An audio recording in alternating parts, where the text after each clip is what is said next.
রোজা রাখলে আপনার শরীরে কি কি সুবিধা হতে পারে?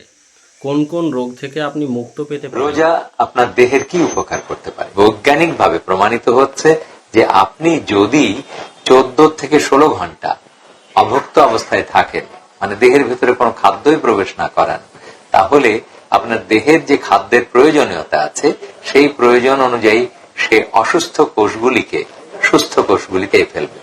যেগুলি রুগ্ন কোষ মানে সেলস যেগুলি আছে সেগুলিকে সুস্থ কোষের লাইসোজাইম এনজাইম দিয়ে খেয়ে ফেলবে, ধ্বংস হয়ে যাবে।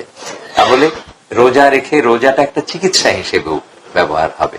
কাজেই রোজা আপনার দৈহিক আকৃতি সুন্দর করতে, যেমন অতিরিক্ত মেদ ভরি হয়ে গেছে, ওজন বেড়ে গেছে, আপনি রোজা রাখেন এবং অবশ্যই সেটা মানে রসুলের সুন্নাত অনুযায়ী রোজা রাখেন। এর জন্য অবশ্যই আপনাকে 12 মাসে 1 মাস রোজা করাটা জরুরি, যাতে আপনার নেকিও হবে আবার শরীরও সুস্থ থাকবে।